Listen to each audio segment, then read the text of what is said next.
Dans ce type de système ancien, tout commence par une construction idéologique soigneusement façonnée. Rien n'est laissé au hasard. Ni les croyances, ni les symboles, ni la perception du pouvoir. Le script met en lumière une société où le religieux et le politique ne sont pas séparés, mais fusionnés dans une même structure de contrôle. Les étoiles deviennent des entités sacrées. Le ciel est interprété comme un système de force divine. Et au sommet de cette hiérarchie terrestre, une figure centrale s'impose, Pharaon. Il n'est pas perçu comme un simple dirigeant humain, mais comme un être doté d'une dimension quasi divine, garant de l'ordre du monde. Et c'est là que la mécanique devient puissante, parce que lorsque le pouvoir politique se revêt d'une légitimité spirituelle, il devient beaucoup plus difficile à remettre en question. La stabilité sociale est alors associée à l'obéissance, et la désobéissance est perçue comme une menace pour l'ordre cosmique lui-même. Dans ce cadre, les masses ne sont pas seulement dirigées par des lois, mais par une vision du monde. Une vision où l'autorité humaine semble indissociable de l'équilibre de l'univers. Et c'est précisément ce qui rend ce type de système si efficace. Il ne contrôle pas uniquement les actions, mais aussi les croyances.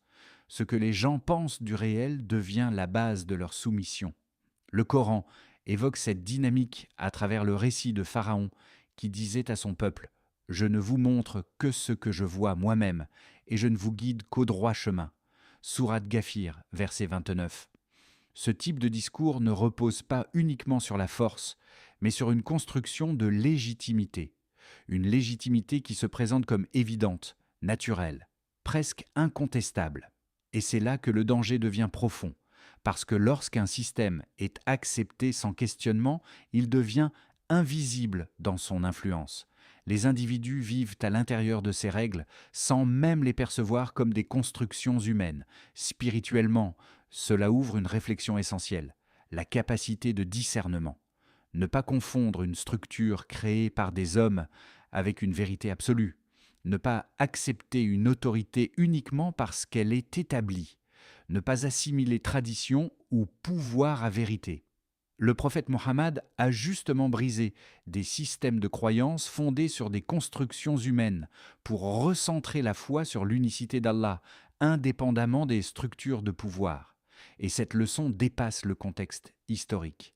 Elle devient une réflexion sur tous les systèmes où l'autorité peut être présentée comme une vérité en soi, parce que dès qu'un système n'est plus questionné, il cesse d'être vu comme un système. Il devient une réalité acceptée. Et c'est là que le regard critique, la conscience et la recherche de vérité deviennent essentiels, non pas dans une opposition systématique, mais dans une lucidité intérieure, pour distinguer ce qui est construit de ce qui est vrai. Dans ce type de système, le pouvoir ne repose jamais uniquement sur une seule figure. Il se construit comme une architecture complète où chaque élément renforce l'autre. Après la figure centrale du dirigeant, un autre pilier apparaît, celui des élites religieuses. Les prêtres occupent ici une position stratégique. Ils ne sont pas de simples exécutants rituels, ils sont les gardiens de l'accès au sacré. Les temples leur sont réservés. Les rites passent par eux. Les interprétations du divin sont filtrées à travers leur autorité. Et progressivement, une dynamique se met en place. Le peuple ne se relie plus directement au sacré. Il passe par des intermédiaires. Ce déplacement change tout, parce que celui qui contrôle l'accès au sens contrôle aussi la manière dont il est compris. Les prêtres deviennent ainsi des ponts obligatoires entre le monde visible et le monde invisible. Et dans cette position, leur influence dépasse le simple cadre religieux. Elle devient sociale, culturelle, politique. Ils valident les croyances, ils légitiment les récits, ils renforcent l'ordre établi. Et en retour, leur autorité est renforcée par le système qu'ils soutiennent. Une boucle se crée. Le pouvoir politique bénéficie de la légitimation spirituelle et l'autorité religieuse bénéficie de la structure politique. Les deux se nourrissent mutuellement. Le Coran décrit ce type de dynamique lorsqu'il évoque les élites qui détournaient les gens de la vérité par des interprétations et des systèmes de contrôle du sens. Dans ce contexte, La connaissance n'est plus librement accessible, elle est encadrée, hiérarchisée, filtrée, et cela crée une dépendance. Le peuple dépend de ceux qui savent, de ceux qui interprètent, de ceux qui autorisent la compréhension. Spirituellement, cela soulève une question fondamentale. Où se trouve la source de la vérité? Dans une lecture islamique, la relation avec Allah ne passe pas par une monopolisation du sacré par un groupe restreint. Elle repose sur une connexion directe, consciente et responsable. Le prophète Muhammad a justement rétabli cette relation directe entre l'être humain et son créateur en brisant les monopoles d'interprétation qui enfermaient la spiritualité dans des structures fermées. Et cette idée devient un rappel important. Lorsque la spiritualité est entièrement médiatisée par des élites sans esprit critique, elle peut perdre sa dimension vivante. Elle devient une transmission mécanique plutôt qu'une expérience consciente. Cela ne signifie pas rejeter toute connaissance ou tout savoir religieux, mais cela invite à développer une relation active avec la vérité. Chercher, comprendre, réfléchir, et ne pas déléguer entièrement sa conscience spirituelle. Parce que lorsqu'un individu abandonne totalement sa capacité de discernement, il devient dépendant de ce que d'autres lui présentent comme vérité. Et c'est précisément dans cet espace que les systèmes de contrôle peuvent s'installer durablement. D'où l'importance, dans une perspective spirituelle, de garder une conscience éveillée, une foi vivante, une réflexion personnelle et une relation directe avec la source de guidance. Dans ce système, l'image du pouvoir ne se limite pas à une simple autorité politique. Elle devient une construction totale. Pharaon n'est pas seulement présenté comme un dirigeant, il est élevé au rang de référence ultime, source de vérité, source de justice, source de stabilité. Et progressivement, cette image façonne la perception collective. Le peuple ne voit plus seulement un homme à la tête d'un système, il voit une figure centrale dont dépend l'équilibre du monde. Cette perception crée une forme de dépendance profonde, parce que lorsque toute vérité semble provenir d'un seul point, toute alternative devient impensable. Le pouvoir ne s'impose plus uniquement par la force, mais par l'adhésion mentale. Les esprits intègrent l'idée que l'ordre du monde repose sur cette autorité. Et dans une telle configuration, même les éléments naturels peuvent être associés symboliquement à ce pouvoir, comme si rien n'existait en dehors de cette structure. Mais cette impression de contrôle total repose sur quelque chose de fragile, une croyance collective. Ce pouvoir n'est pas absolu en lui-même, il est maintenu par la perception que les gens en ont, et dès que cette perception change, la structure perd sa solidité. C'est là que le script introduit une vérité plus profonde. Toute autorité humaine est limitée. Aussi impressionnante soit-elle en apparence, elle reste enfermée dans des limites humaines.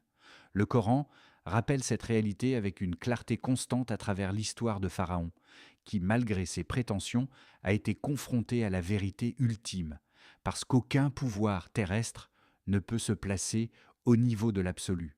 Seul Allah détient le contrôle total, sans dépendance, sans limite, sans faille.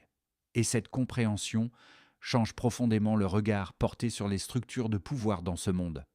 Ce qui paraît impressionnant perd son aura d'absolu. Ce qui semble incontestable retrouve sa dimension humaine.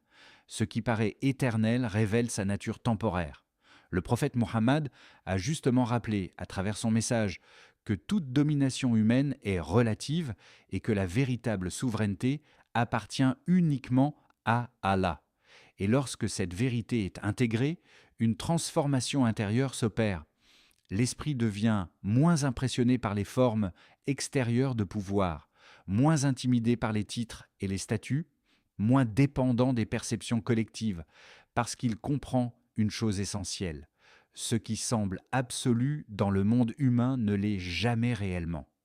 Cette prise de conscience apporte une forme de liberté intérieure. Elle permet de voir les choses telles qu'elles sont, sans amplification ni illusion.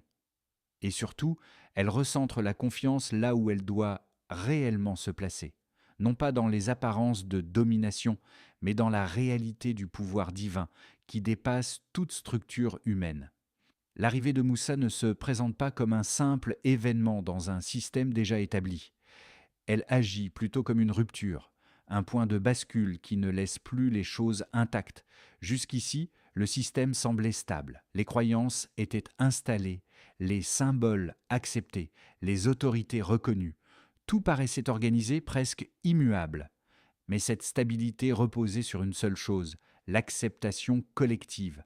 Et c'est précisément là que le changement commence. Avec Moussa, quelque chose d'imprévu apparaît. Des signes qui ne s'inscrivent pas dans les règles connues, des manifestations qui ne rentrent pas dans les cadres établis, des événements qui ne peuvent pas être facilement expliqués par les structures existantes. Le bâton qui devient serpent, la main qui devient lumineuse. Ce ne sont pas simplement des phénomènes impressionnants, ce sont des symboles qui touchent directement les fondations de la croyance dominante. Parce que dans ce type de système, les symboles ne sont pas secondaires, ils sont centraux, ils structurent la compréhension du réel, ils donnent du sens à l'autorité, ils stabilisent la perception du monde. Et lorsque ces symboles sont remis en question, ce n'est pas seulement une idée qui vacille, c'est tout un système de certitude. Ce qui semblait évident devient soudain incertain. Ce qui paraissait stable devient discutable. Ce qui était accepté sans réflexion devient interrogé. Et ce basculement crée un choc, pas uniquement intellectuel, mais profond, structurel, parce qu'il oblige à reconsidérer ce qui était tenu pour acquis.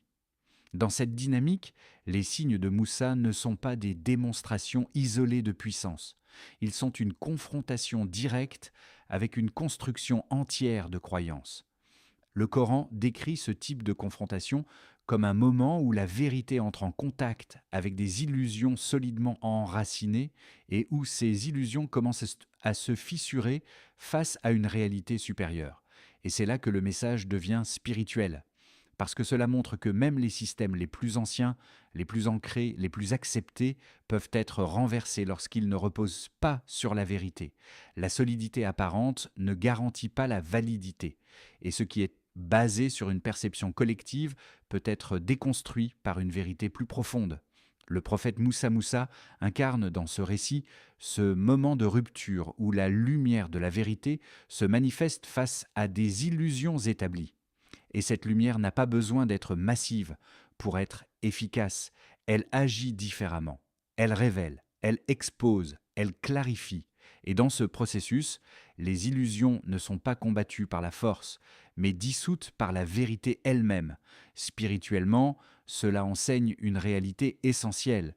Ce qui est basé sur l'illusion peut sembler solide pendant longtemps, mais il suffit d'un contact avec la vérité pour que sa fragilité apparaisse. Et lorsque la lumière apparaît, même les structures les plus imposantes perdent leur certitude, parce que la vérité n'a pas besoin de s'imposer bruyamment.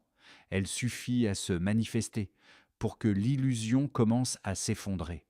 Quand les signes apparaissent, ce ne sont pas seulement les structures visibles qui sont touchées, mais les certitudes intérieures. Le rappel met en scène un moment particulier, celui où une société entière commence à douter de ce qu'elle tenait pour évident. Ce n'est plus une simple opposition extérieure, c'est quelque chose de plus profond, une fissure dans la perception collective. Les repères qui semblaient stables commencent à vaciller, les explications habituelles ne suffisent plus, les anciennes certitudes ne répondent plus aux nouvelles réalités. Et dans cet espace d'incertitude, une tension apparaît. Parce que l'être humain a naturellement besoin de stabilité mentale. Il s'accroche à ce qu'il comprend. Il se rassure avec ce qu'il connaît. Mais lorsque ces repères sont remis en question, une crise s'installe. Pas seulement une crise sociale, mais une crise intérieure. Une crise de foi collective. Ce que les gens pensaient être la vérité n'est plus aussi clair. Ce qui semblait incontestable devient sujet à interrogation. Et ce qui était accepté sans réflexion devient soudainement fragile. Cette rupture crée deux réactions possibles. Pour certains, c'est la peur, une résistance au changement, un refus de remettre en question l'ancien système. Pour d'autres, c'est un moment de réflexion, une ouverture forcée, presque inconfortable mais nécessaire. Parce que lorsque les certitudes s'effondrent, il ne reste plus que deux options: s'accrocher à l'ancien malgré les contradictions, ou chercher une compréhension plus profonde. Le Coran décrit ce type de transition comme une épreuve qui distingue la simple habitude de la vraie compréhension. Et dans cette dynamique, la crise de foi n'est pas uniquement une perte, elle devient aussi une possibilité de revoir ses fondations, de questionner ses croyances, de chercher une vérité plus solide que les constructions héritées. C'est dans ce type de moment que la transformation commence réellement. Parce que tant que tout semble stable, peu de choses changent à l'intérieur.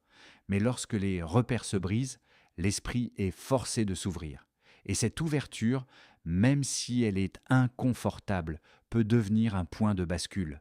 Le prophète Moussa a justement été au centre de ce type de moment où une société entière a été confrontée à une remise en question profonde de ses croyances établies.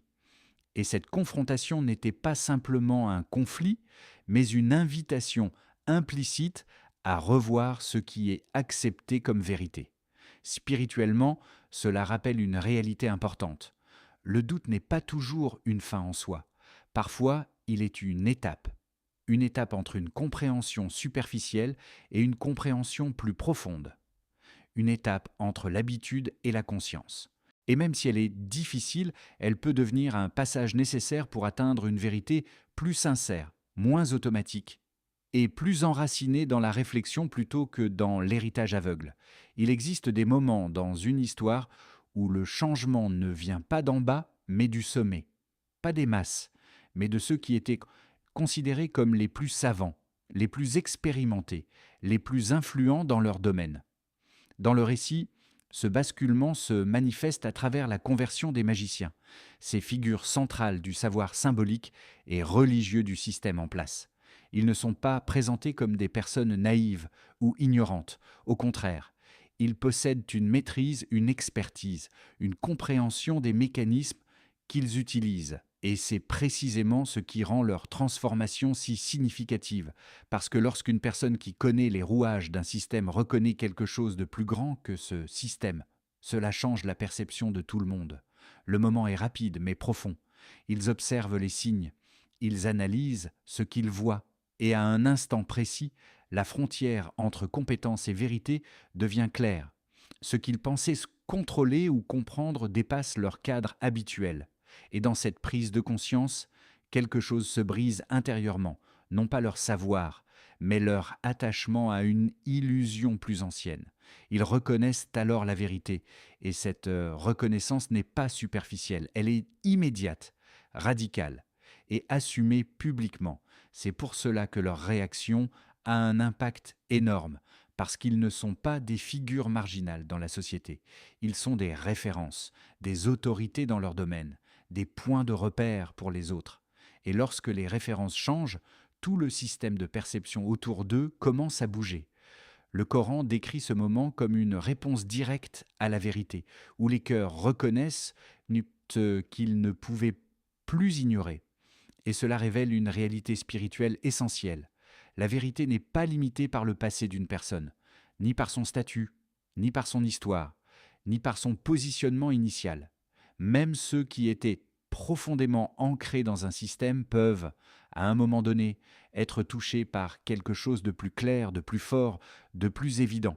Le prophète Moussa incarne ici non seulement la confrontation avec un système établi, mais aussi la capacité de la vérité à atteindre ceux qui étaient les plus proches de ce système. Et cette transformation des magiciens devient un message puissant pour tous les temps. Aucun cœur n'est définitivement fermé, aucune position n'est irréversible, et aucune histoire passée ne peut empêcher une reconnaissance sincère de la vérité lorsque celle-ci devient claire. Leur conversion montre aussi autre chose, le courage. Parce que reconnaître la vérité dans un environnement qui la rejette demande une rupture intérieure forte. Ils savent que cela a des conséquences. Ils savent que cela change leur place dans la société. Mais malgré cela, ils choisissent la vérité. Et dans cette décision, un principe fondamental apparaît. La vérité a une force qui dépasse les appartenances. les traditions et les pressions sociales. Elle peut atteindre n'importe quel cœur. Et lorsqu'elle est reconnue sincèrement, elle transforme non seulement l'individu, mais aussi la perception collective autour de lui. Face à la conversion des magiciens, le système ne réagit pas avec réflexion, mais avec tension. Et cette tension devient rapidement visible dans le comportement du pouvoir. Pharaon ne voit pas seulement un désaccord intellectuel. Il perçoit une menace directe à la stabilité de son autorité, parce que lorsque ceux qui détenaient le savoir et l'influence reconnaissent une vérité différente, ce n'est plus une simple divergence, c'est une rupture dans l'ordre établi. Et dans un système construit sur l'illusion de contrôle total, cette rupture est perçue comme dangereuse. La réaction est donc immédiate. La violence, menace, répression, punition. L'objectif n'est plus de convaincre, mais de maintenir le contrôle par la peur. Et ce détail révèle quelque chose de fondamental. Un pouvoir qui repose sur une vérité solide n'a pas besoin de se défendre avec excès. Il peut répondre par des arguments, par le dialogue, par la cohérence. Mais lorsqu'un système repose sur une construction fragile, il devient rapidement agressif face à la contradiction, parce que la vérité expose ce qui ne tient pas, et ce qui ne tient pas cherche souvent à se protéger par la force. Le Coran illustre ce type de réaction à travers les récits des tyrans confrontés aux messagers, où la résistance à la vérité ne prend pas la forme d'une réflexion, mais d'une opposition brutale. Dans ce contexte, la violence ne devient pas un signe de puissance, mais un indicateur de fragilité intérieure. Plus la réaction est excessive, plus elle révèle une peur sous-jacente, celle de perdre un contrôle qui n'est pas réellement absolu. Le prophète Moussa se retrouve ainsi face à une dynamique classique dans l'histoire humaine. Lorsqu'une vérité commence à s'imposer dans les cœurs, les structures basées sur autre chose que la vérité cherchent à la contenir. Mais cette tentative de suppression ne fait que confirmer la puissance de ce qui est apparu. Parce que la vérité n'a pas besoin d'être imposée par la force pour exister. Elle se suffit à elle-même, et c'est précisément ce qui la rend difficile à contrôler. Dans une lecture spirituelle, ce moment enseigne une réalité importante. La résistance des systèmes face à la vérité n'est pas un signe que la vérité est faible, mais souvent un signe qu'elle est en train de toucher quelque chose de profond. Et même si cette réaction peut être violente, elle ne change pas la nature de la vérité. Elle peut la retarder, elle peut la contester temporairement, mais elle ne peut pas la transformer en mensonge, parce que ce qui est fondé sur la vérité reste stable, même face à l'opposition. Et ce qui est fondé sur l'illusion finit toujours par montrer ses limites lorsqu'il est confronté à ce qui est réel. Lorsque les fondations d'un système commencent à se fissurer, l'effondrement ne se produit presque jamais d'un seul coup. Il est progressif, invisible au début, puis de plus en plus évident. Dans le récit, la disparition ou la rupture avec les élites religieuses ne provoque pas seulement un vide institutionnel, elle entraîne surtout un déséquilibre dans la manière dont le peuple comprend le monde, parce que ces élites ne représentaient pas uniquement une autorité, elles étaient des points de repère cognitifs et spirituels. Elles structuraient la perception collective, elles validaient les croyances, elles donnaient une forme de stabilité intellectuelle à tout l'édifice. Et lorsque ces repères disparaissent ou changent de position, quelque chose se dérègle profondément. Le peuple ne sait plus quoi considérer comme évident. Les certitudes deviennent floues.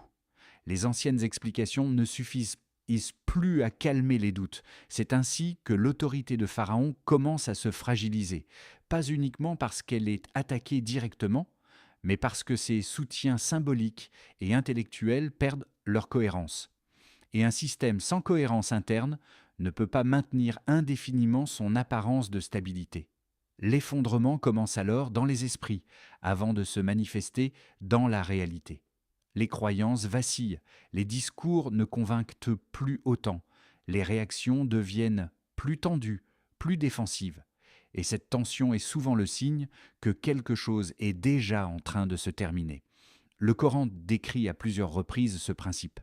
Ce qui est bâti sur autre chose que la vérité finit par révéler sa fragilité lorsque la lumière de la vérité apparaît. Dans cette perspective, l'effondrement n'est pas seulement un événement historique, c'est un principe. Les structures fondées sur l'illusion peuvent sembler solides pendant un temps, parfois même très long, mais leur solidité dépend de leur invisibilité. Dès qu'elles sont exposées, leur stabilité diminue. Le prophète Moussa se retrouve ainsi au cœur d'un processus où la vérité ne détruit pas directement le système, mais le rend progressivement incapable de se maintenir sur ses propres bases. Et c'est là que la distinction devient essentielle, parce que la vérité ne s'effondre pas avec le temps. Elle ne dépend pas du soutien des masses. Elle ne repose pas sur des illusions collectives. Elle reste constante.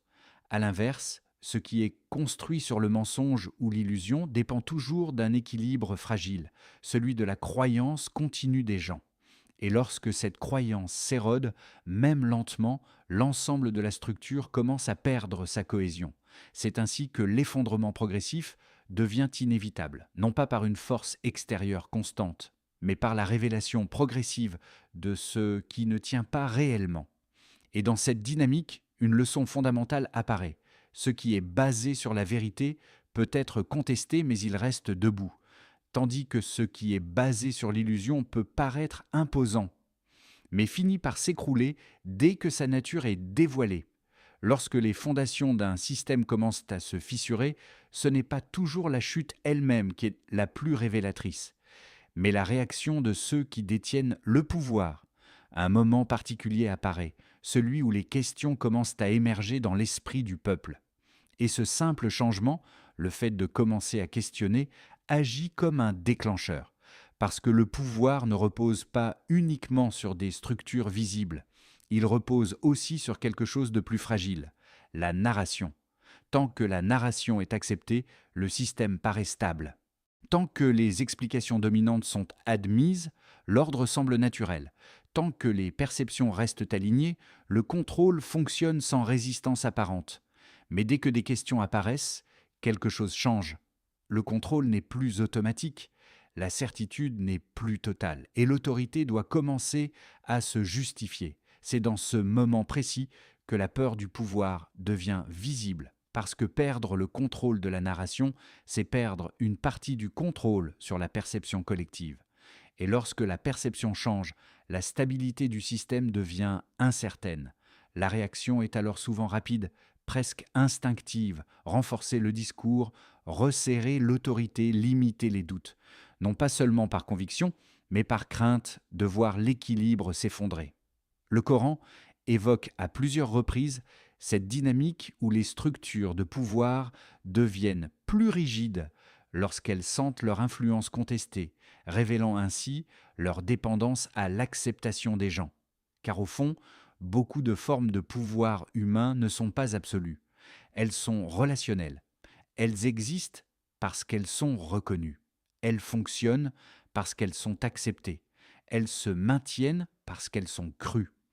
Et lorsque ces trois éléments commencent à se fragiliser, l'autorité elle-même devient instable. Le prophète Moussa se retrouve dans ce type de contexte où la vérité introduit une nouvelle lecture du réel, obligeant les structures établies à réagir face à une perte progressive de contrôle sur les esprits. Mais cette réaction révèle quelque chose de plus profond que la simple stratégie politique.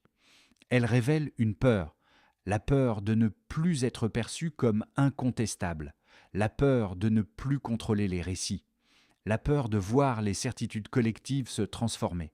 Et cette peur met en lumière une réalité essentielle. Plus un pouvoir dépend de la perception des autres, plus il devient vulnérable lorsque cette perception change. Spirituellement, cela ouvre une réflexion plus large. La vraie sécurité ne peut pas reposer sur le contrôle des autres esprits, ni sur la maîtrise des perceptions collectives, ni sur la stabilité des narrations humaines, parce que tout cela est changeant. La seule stabilité réelle se trouve dans une relation qui ne dépend pas de l'instabilité des humains. Et c'est là que la confiance en Allah prend tout son sens, non pas comme un refuge passif, mais comme une ancre intérieure, une stabilité qui ne dépend ni des perceptions, ni des systèmes, ni des fluctuations du pouvoir humain. Et dans cette perspective, la peur du pouvoir devient un rappel silencieux. Ce qui repose sur la perception peut être influent, mais jamais totalement sûr. Alors que ce qui repose sur la vérité reste stable, même lorsque tout le reste commence à vaciller. Au-delà de tous les événements, des confrontations, des systèmes qui semblent solides et des pouvoirs qui paraissent inébranlables. Le récit converge vers une réalité simple mais fondamentale. La vérité ne disparaît jamais. Elle peut être retardée, contestée, masquée temporairement par des structures de pouvoir ou des illusions collectives, mais elle finit toujours par refaire surface. Dans le parcours de Moussa, cette dynamique devient de plus en plus claire. Les signes apparaissent, les croyances vacillent, les certitudes se fissurent, et malgré les résistances, quelque chose continue de se renforcer, la guidance, parce que la vérité ne dépend pas du nombre de ceux qui la reconnaissent, elle ne dépend pas de la puissance de ceux qui la combattent, elle ne dépend même pas du contexte dans lequel elle apparaît, elle possède une stabilité propre, et c'est ce qui la rend différente de tout ce qui est construit sur l'illusion. Les systèmes humains peuvent impressionner par leur organisation, leur force ou leur influence, mais ils restent liés à des conditions. La perception des gens, leur adhésion, leur acceptation. La vérité, elle, n'a pas besoin de consensus pour exister. Le Coran rappelle à plusieurs reprises que la vérité finit par se distinguer de ce qui est faux, même si cela prend du temps et même si les apparences semblent indiquer le contraire. Dans ce récit, les miracles de Moussa Moussa ne sont pas seulement des manifestations extraordinaires, ils sont des confirmations visibles d'une réalité invisible. La guidance divine ne peut être arrêtée par aucun système humain. Et c'est là que le message devient profondément spirituel.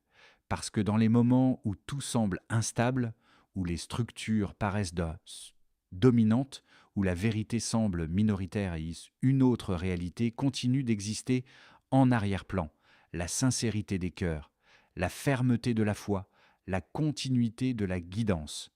Et cette réalité, même discrète, finit par l'emporter. Non pas toujours immédiatement, mais inévitablement. C'est pour cela que le récit ne se termine pas sur la puissance du système, mais sur la persistance de la vérité. Et cette persistance devient un message pour tous les temps. Ce qui est vrai peut être ignoré, combattu ou retardé, mais il ne peut pas être effacé. Spirituellement, cela invite à adopter une posture intérieure particulière, ne pas se laisser tromper par les apparences de domination, ne pas perdre espoir face au déséquilibre temporaire, ne pas confondre influence visible et vérité réelle. Parce que la victoire, dans cette perspective, ne dépend pas uniquement des circonstances extérieures, elle dépend de la sincérité intérieure, de la constance dans la foi et de la confiance en Allah, même lorsque le visible semble dire le contraire. Et c'est ainsi que le récit se transforme en une leçon durable. La vérité ne fait pas toujours le plus de bruit, mais elle est toujours celle qui finit par s'imposer. Invocation.